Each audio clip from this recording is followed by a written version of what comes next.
Hi friends, welcome to our channel. Mahalakshmi కంగారు పడుతూ ఉంటుంది. రామ్ ఇంకా సీత చెప్పు చేతల్లోనే ఉన్నాడనమాట. సీత ఏం చెప్తే అది చేస్తున్నాడనమాట. ఇప్పుడు ఏం చేయాలి? ఇప్పుడు కొంప తీసి రేపు ఎంగేజ్మెంట్ని కూడా ఆపేస్తుందా ఏంటి అని ఆలోచిస్తూ ఉంటుంది. ఇక రామ్ వెళ్ళిపోగానే అర్చన మహాలక్ష్మి ఇద్దరు కూడా ఆలోచిస్తూ ఉంటారు.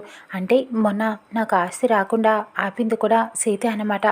ఇప్పుడు అసలు సీతకి ఎలా తెలుసు? గౌతమ్ మాటలు వినేసిందా ఏంటి అని ఆలోచిస్తూ ఉంటారు. అవును, గౌతమ్ మీదనే ఇద్దరు మాట్లాడుకుంటుంటే సీత దొంగచాటుగా వాళ్ళ మాటలు విన్నట్టు ఉంది. అందుకని ఇక తెలిసిందేమో, లేకపోతే దానికి అన్ని తెలివితేటలు ఎక్కడివి అని ఆలోచిస్తూ ఉంటుంది. ఇక ఏదో ఒకటి చేస్తాను, చూస్తూ ఉండు అని మహాలక్ష్మి చెప్తుంది. ఇప్పుడు నెక్లెస్ ఇవ్వకపోతే ఈ ఎంగేజ్మెంట్ ఆపేస్తుందేమో అని అర్చన అంటుంది. చూడు నేను ఏం చేస్తాను అంటూ మిథునకి ఫోన్ చేస్తూ ఉంటుంది మహాలక్ష్మి. ఎలా ఉన్నావు నువ్వు? గౌతమ్ మాట్లాడుకున్నారట కదా అని అడుగుతూ ఉంటుంది. అవును, మీకేమైనా ప్రాబ్లమా అని అడుగుతూ ఉంటుంది మిథున. లేదు, మీరిద్దరూ ఇంత తొందరగా క్లోజ్ అవుతారని నేను అస్సలు ఊహించలేదు. ఇంతకీ నువ్వు రేపు ఎంగేజ్మెంట్కి గిఫ్ట్ అడిగావట కదా? రామ్ అది తెలుసుకొని సీత చెప్పిందని చెప్పి ఆ చెక్ని కూడా చింపేశాడు. నీకు ఇవ్వకుండా ఆపే ప్రయత్నం చేస్తున్నారు సీత, రామ్ ఇద్దరూ కూడా అని అనటంతో ఇక అవునా, రామ్కి ఎందుకంత జలస్ అని అడుగుతూ ఉంటుంది మిథున. అంటే నువ్వు ఈ నెక్లెస్ ఇవ్వకపోతే ఎంగేజ్మెంట్ ఆపేస్తావని అనుకుంటున్నారు వాళ్ళు పాపం అని అంటూ ఉంటుంది. నాన్సెన్స్, నెక్లెస్ కోసం ఎంగేజ్మెంట్ ఎందుకు ఆపేస్తాను? ఎంగేజ్మెంట్ ఫిక్స్, ఇక అది మారదు అని చెప్తూ ఉంటుంది మిథున. నాకు తెలుసు మిథున, నువ్వు మా ఇంటి కోడలుగా వచ్చిన తర్వాత నీకు ఏది కావాలన్నా నేను వెంటనే తెచ్చుకొచ్చి పెడతాను అంటూ మాట ఇస్తూ ఉంటుంది.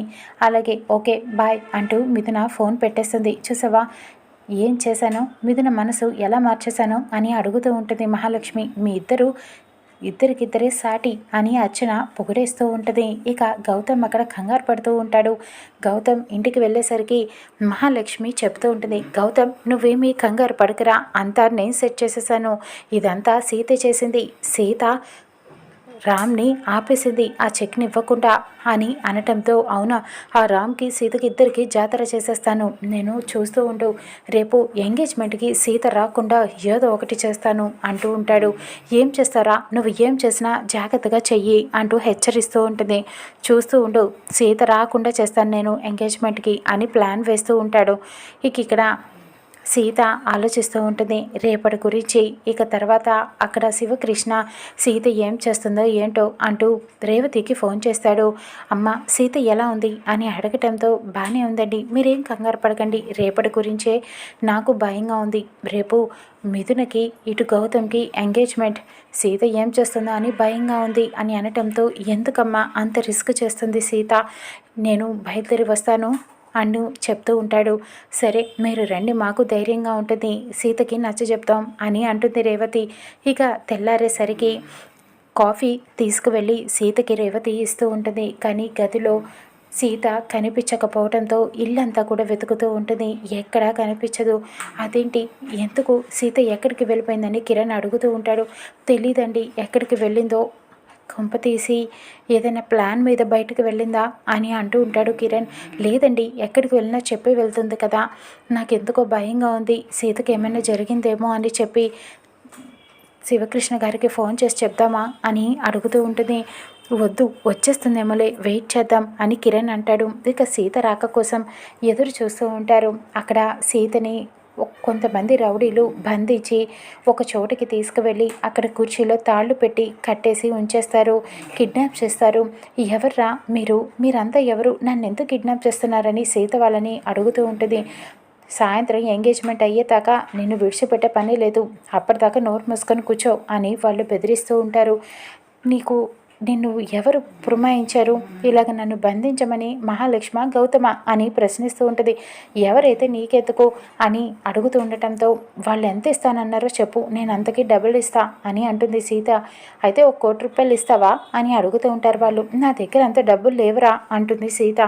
ప్లీజ్ నన్ను విడిచిపెట్టండి అని బ్రతిమలాడుతూ ఉంటుంది. కానీ వాళ్ళు విడిచిపెట్టరు. ఇప్పుడు ఎలా నేను బయటపడేది? ఇప్పుడు నేను బయటకి విడిపించుకొని వెళ్ళకపోతే సీత మిథున ఇద్దరు ఒకరే అని అందరికీ తెలిసిపోతుంది. ఏం చేయాలని ఆలోచిస్తూ ఉంటుంది. ఇంకక్కడ రేవతి కిరణ్ ఇద్దరు కూడా ఇక సీత రావట్లేదు, సీతకి ఏదో జరిగి ఉంటుంది, వెంటనే విషయం వెళ్ళి రామ్కి చెప్దామండి అంటూ పరిగెత్తుకుంటూ రామ్ దగ్గరికి బయలుదేరి వెళ్తూ ఉంటారు. అక్కడ అన్ని ఎంగేజ్మెంట్కి సిద్ధం చేసేసుకుంటారు. గౌతమ్ కూడా రెడీ అయ్యి పెళ్లి కొడుకులాగా వస్తాడు. ఇక మీదన ఎప్పుడు వస్తుందా అని వెయిట్ చేస్తూ ఉంటారు. మహాలక్ష్మి అయితే ఏదో ఒకటి ఈ సీత రాకుండా ఉంటే అంతే చాలు అని అనుకుంటూ ఉంటుంది. ఇక సీత రాదని గౌతమ్ చెబుతూ ఉంటాడు. ఇక్కడ రామ్ చలపతి మాట్లాడుకుంటూ ఉంటారు. ఆగే పెళ్ళి ఇది ఎలాగైనా ఆగిపోతుంది, వీళ్ళు ఎందుకు ఇంత రెడీ అయిపోతున్నారో, అసలు మిథున ఎలా ఒప్పుకుంది, చాలా గ్రేట్, మిథున ఒప్పుకుందంటే ఆ గౌతమ్ని పెళ్లి చేసుకోవటానికి అంటూ రామ్ చెప్తూ ఉంటాడు. ఇది ఎలాగైనా ఆగిపోతుందిలే నాకు తెలుసు అని అంటూ ఉంటాడు. వాళ్ళిద్దరూ అలా సరదాగా మాట్లాడుకుంటూ ఉంటారు. ఇక సీతని రామ్ ఎలా కాపాడుకుంటాడో చూద్దాం రానున్న ఎపిసోడ్లో.